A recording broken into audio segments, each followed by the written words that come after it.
Inhale for Om.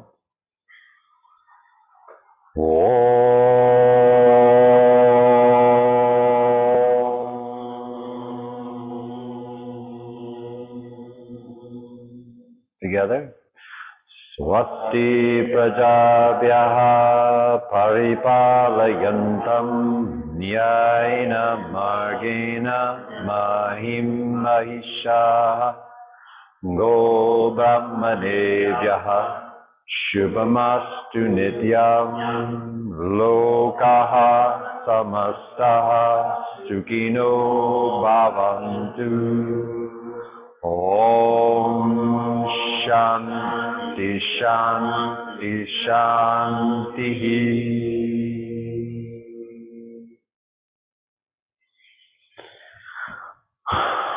All right, so I wanted to just take this opportunity to talk a little bit about the count. The count is an integral, important aspect of the Ashtanga vinyasa yoga practice, and a bit of an innovation in terms of how yoga asanas are practiced. And when we look at kind of when you just step back and kind of look at how that has played out, you can identify Ashtanga as like the original vinyasa. And then pretty much most other vinyasa methods that are out there, as far as I know, are derivatives of that. Like at Hot Yoga East and at Shakti, they do some Baptiste yoga. Baron Baptiste studied with Patabi Joyce and then created that sequence that they do, or sequences. And if you've ever done them, there is a lot of similarity with the Ashtanga sequences. Jivamukti, Dave and Sharon studied with Patabi Joyce and then created Jivamukti. And so Jivamukti has a strong Ashtanga underpinning, especially in terms of the asana practice. Now, I will say, sort of a side note, but something I feel is important and a difference between the two is that Sharon and David worked very hard and with a lot of devotion and humility to maintain a strong and supportive relationship with Patabi Joyce. So Patabi had no problem with Jivamukti. He was very supportive of Jivamukti. They are the ones who brought him to New York City. They hosted him. They've hosted Saraswati many times. I've gone to practice with Saraswati at Jivamukti Yoga School in New York. So the relationship between the family, the lineage is important, and the relationship between Jivamukti and Ashtanga is strong and does have this respect to it that I really appreciate. But then there are even others, Sean Korn, Shiva Ray, like all these different vinyasa methods. Most of the people who created those did study with Patabi Joyce at some point, and then kind of branched off and did their own thing. So no matter what vinyasa practice you're doing, and even though most of the time the Sanskrit is not used, so most of the time you go to a vinyasa class and you won't hear like ekam, dve, trini, chatwari, pancha, shat, you won't hear the Sanskrit count. But the count is still like underneath it if it's done well, I think. So for instance, in the Jivamukti way of teaching, most of the time you're not going to hear ekam, dve, trini, although some of us do use it.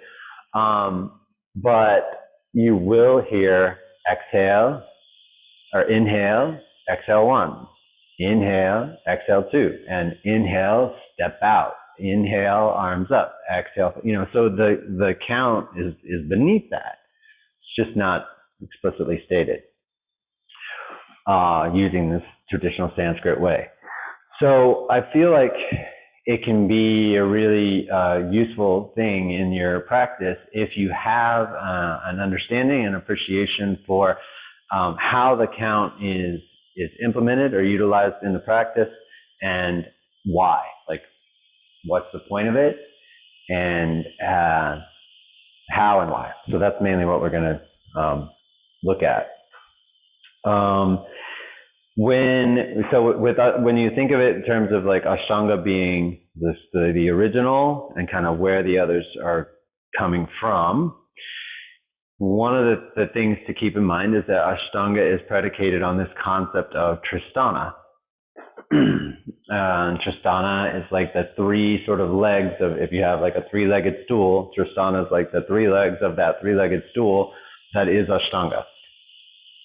And those three legs, and I think all of you hopefully know this, but just to review, those three legs are the posture itself, right? So the grounding, the steadiness of the posture, the breath, and the bandhas that kind of underlie the breath is the second. And then the drishti, the gazing point, is the third. So one of the simplest ways to teach Ashtanga and kind of break it down is to approach it with that Tristana concept in mind. Now, some really respected Ashtanga teachers that I've studied with and heard talk about this have said, and then vinyasa is kind of like the fourth leg. Like, it's like you could say Tristana plus one, you know, and vinyasa is that. Because vinyasa is also an integral part of how it's practiced. And so one of the things that can be useful is to look at the word vinyasa, like what does that mean? And in the simplest sense, the VI in vinyasa means order, and nyasa means to place. So it's you're placing something in order. Another way to kind of expand upon that a little bit is to say that nyasa means like in a special way. So to place in order, like one of the ways that I remember in Jivamukti teacher training, Sharon was like talking about this, and she would randomly call on people, and then when she called your name, you'd be like, oh shit, you know, it's like, what's the answer? And you don't want to get it wrong. And when she called on me, I said, to place in order on purpose, like you mean it. She was like, I like that, yeah. But that's, you know, that's it. Like there's purpose behind it. It's not willy-nilly. Like I've been known to say yoga is not willy-nilly, and that's part of what I'm meaning by that. Like there is, and one of the reasons that I love Ashtanga is like that there is, it's built right in there. Like there's not any movements that are just extracurricular, superfluous, unnecessary, right? So when you step out, you know, and I think sometimes David Robson gets a little carried away with this, but I like his videos when he's like, you don't, you know, do this, and like, you know, you just, boom.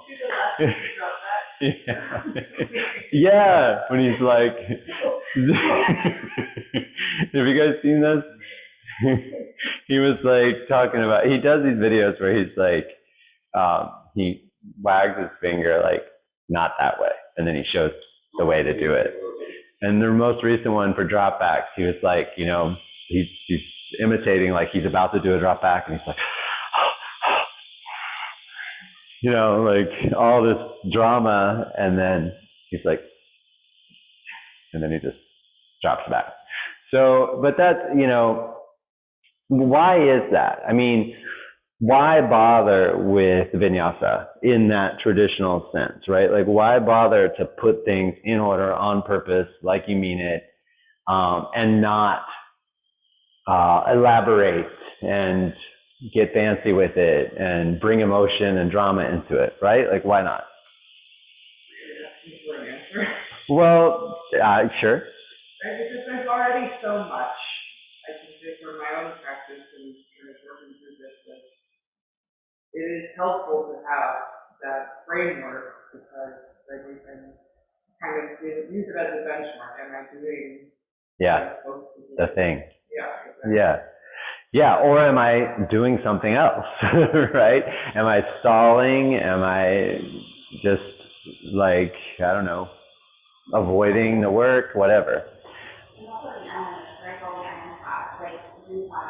Yes. I sit with it for a minute, I check myself out, and then I'm like coming out of the practice, I'm too much about what I'm about to do, I have to initiate. Right. Shayna's saying, like, if you add time in there and think about it too much, you may not actually even do the thing. Like, sometimes that's what happens. You end up just, like, not even doing it. But all of this comes back to Yoga Chitta Vritti Nirodha. Yeah, that's quite the mind. Yes. Yes. So the practice is built to try to help us tamp down the mind chatter, right? So you have this space and freedom, this period in your life where you get some openness, some spaciousness in the mind. And so all of these, I mean, every movement in the mind is a vritti. And every movement of the body has vritti associated with it, right? So if you add in extra movements, you're adding in extra vrittis. So you're like negating what it is that you're trying to do. Does that make sense? So that kind of also explains why it's sort of like the ultimate is to just sit down, cross your legs, sit up tall, and don't move. It's the ultimate asana, right? Like just stillness. But it's really hard to just sit and be still. And so one of the reasons that we do this work is so the body can do that. Like the body is able and to not be in so much pain that you freak out and create other vrittis. So it's like sort of this like game a little bit of vritti play, like trying to figure that out. And then, you know, when we bring in the breath and we're coordinating the movement with the breath, that has this central nervous system kind of calming effect that also lends itself to helping to nirodha, to like bring more stillness into the equation. So then the count is supportive of that. So the count is an innovation that came out of the Ashtanga Yoga Research Institute that Pattabhi Jois opened in 1948. You know, before that, people were doing asanas, but not necessarily linked with breath and on this sort of counted rhythmic framework.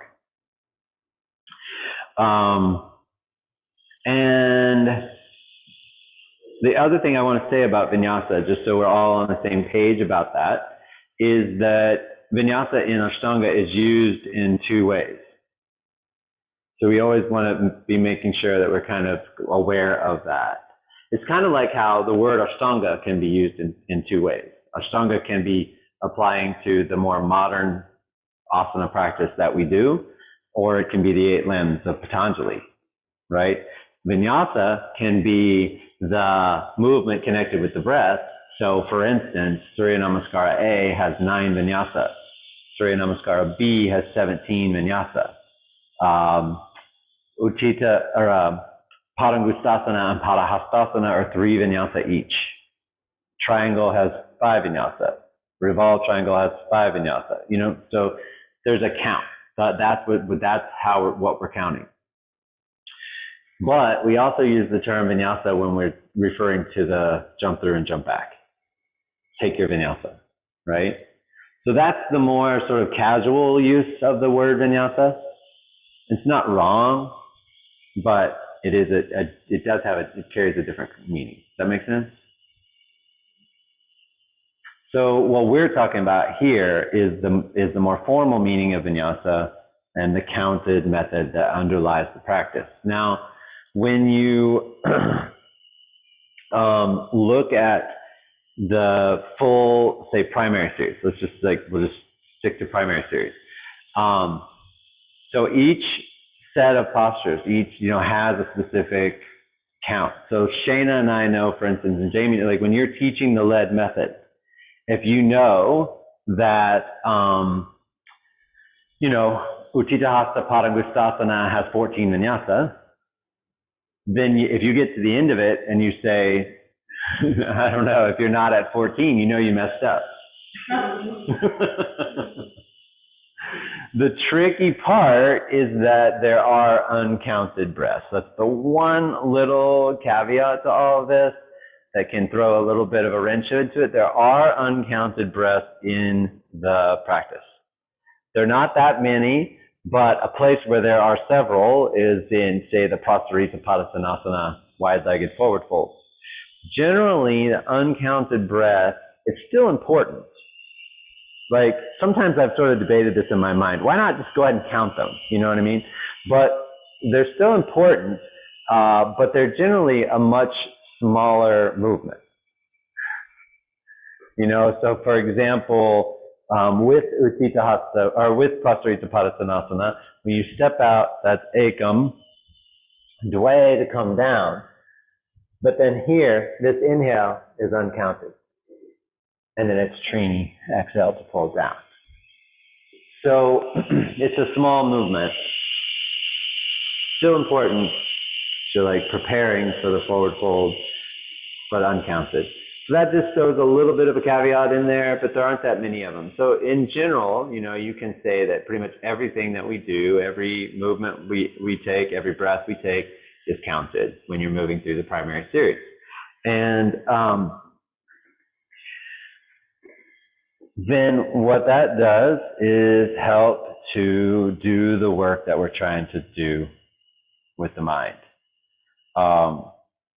So that's why we do it. Everything, ultimately, like everything in the practice is purposeful, it's direct, and it's counted.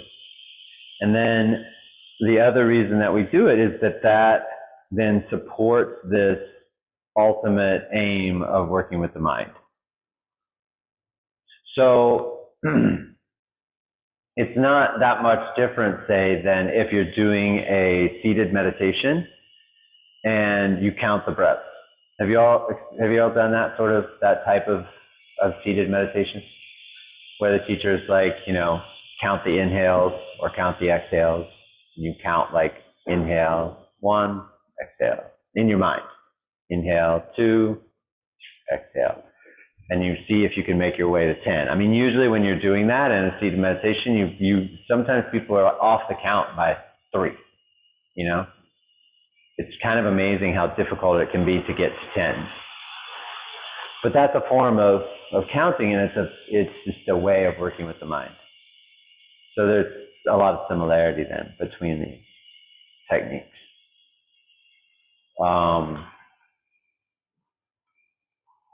So there's that. Any questions about that? Or comments? Yes. Yeah. Would you say this is a good way to give your brain something to do as well? Yes. So it is about focus, right?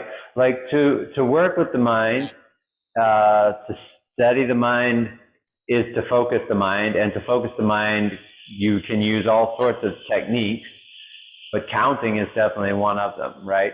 So that's what I'm saying, like counting the breath is a way of focusing the mind, and it's about focus. Like that is dharana. When we look at the 8 limbs and you're looking at the meditative limbs, 6, 7, and 8, the 6th limb is dharana. Dharana means concentration or focusing the mind. Eka tattva vyasaha. Patanjali also says that eka tattva vyasaha, practice, vyasaha, is one-pointed, focus. So it's all about focus. And like giving yourself something to focus on is a really important aspect of the practice. So again, instead of just doing the asanas willy-nilly, doing them with this purpose and with this focus can be much more effective at doing the yoga chitta vritti nirodha work of yoga. If that's what you want to do, you know? If that's what you want to do. I'm not saying that's the only thing to do and the only reason to do yoga or the only way to do yoga, but that's what Ashtanga at its root is about. And that's why we do the count. Otherwise, you just drop the count and do whatever the hell you want to do. Does that make sense? So I have another question.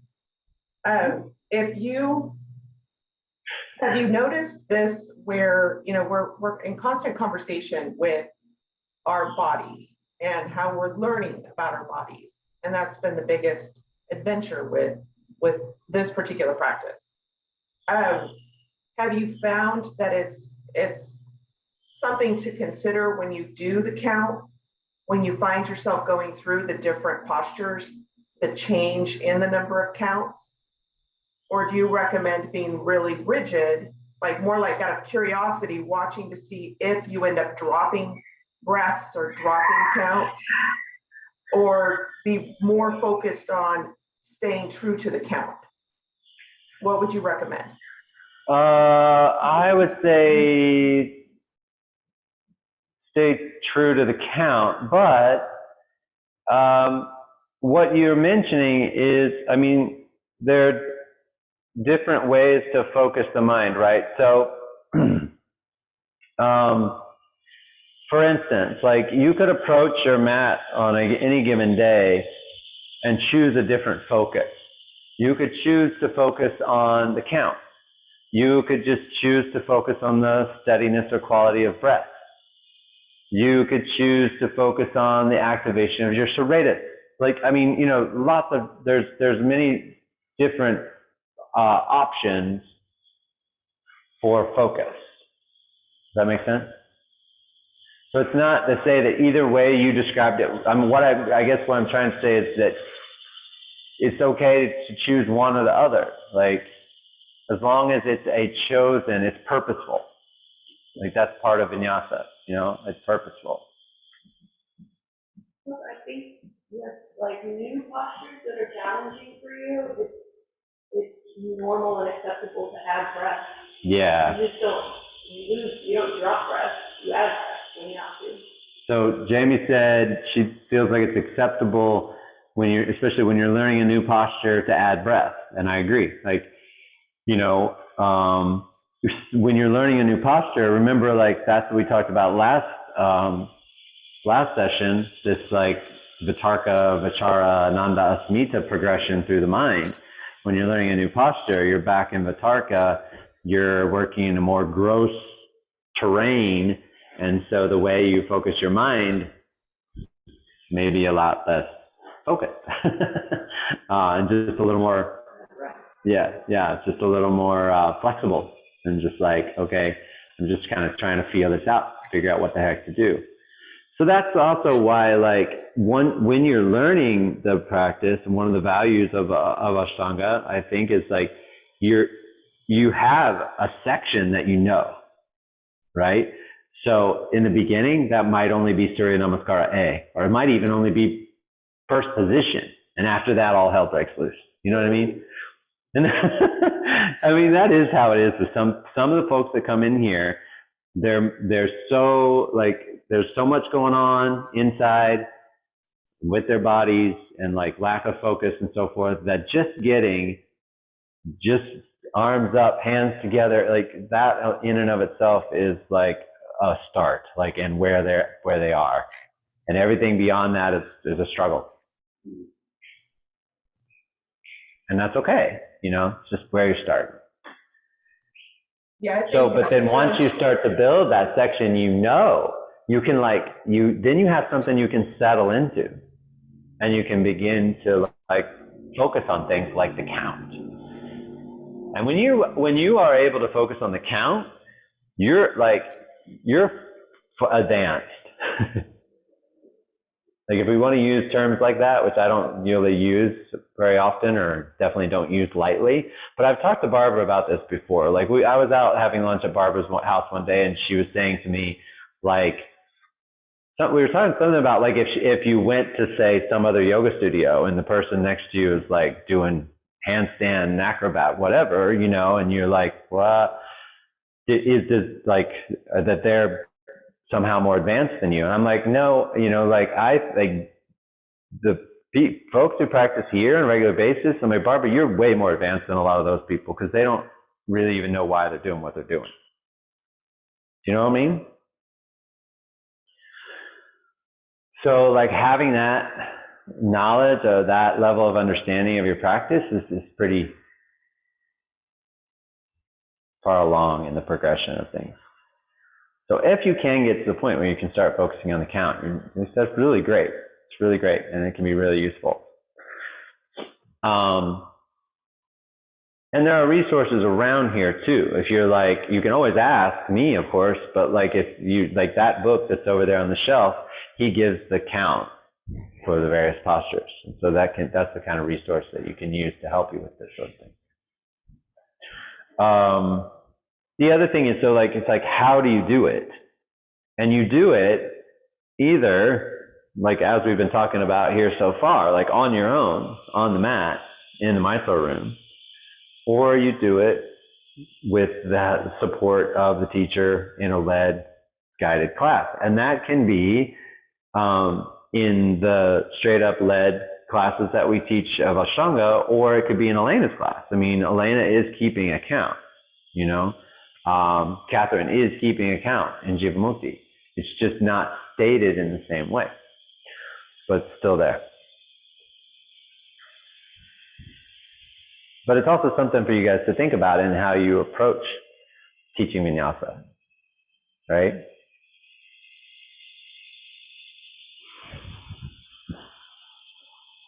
You good? All right. Any other thoughts or questions about that aspect of practice? Is that all helpful? Make sense?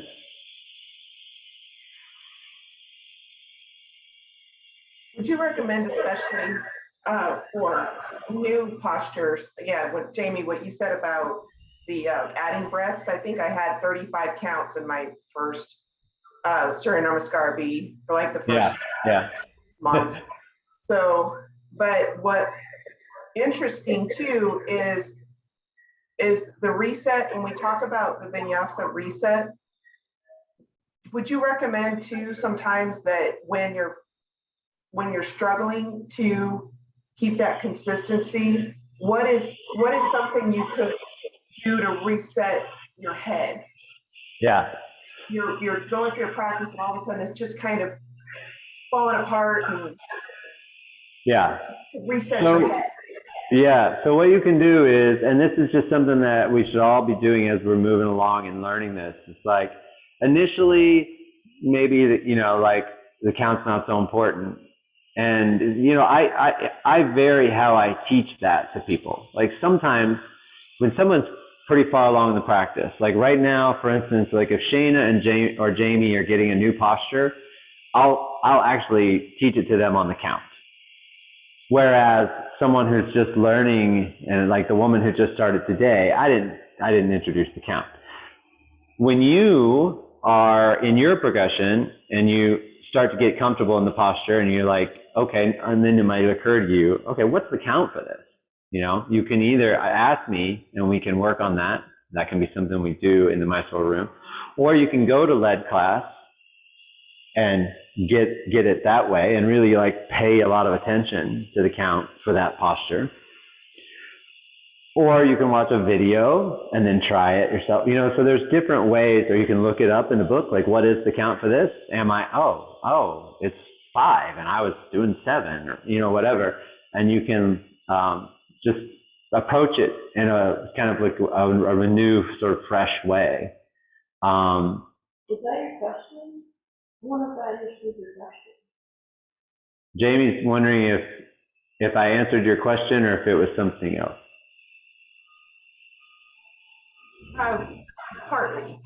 My other part was when you're trying to use the count to settle, like to keep your mind focused, but then everything is still off center. Like it's becoming really just, it's creating more drama than it needs to. Yeah. Is there anything you recommend to stop and just reset? Does it mean start from the beginning? Do you mean, you know, just stand in warrior pose? Do you stop? What would you recommend for that? Here, wait. Hi, Barbara. I don't know if you can see me. I think it's important to remember which motion has an inhale and which motion has an exhale, so that you're, like, even if you don't know what number it is, like, you know, okay, I'm breathing in, I'm opening here, I'm exhaling when I do this. You know what I'm saying? Like, knowing how the breath is linked to that particular movement, even if you don't know what number it is.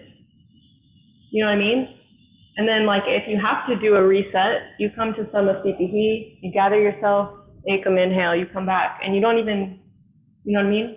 Yeah, start fresh. So, yeah, that was really good. Thank you, Jamie.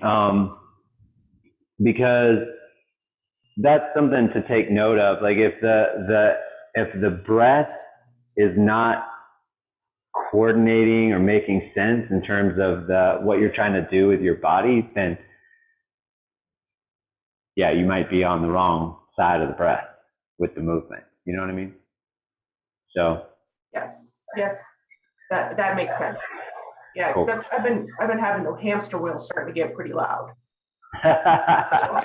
I'm still going through the motions. I'm going through the breath, and I think I'm breathing. And it's matching with my motions, but a certain part of it, I've done it long enough to where now it's a rhythm.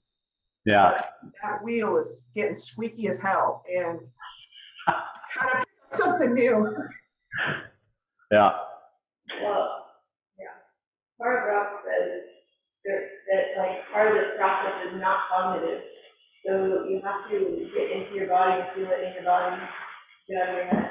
Did you hear that? That's cool.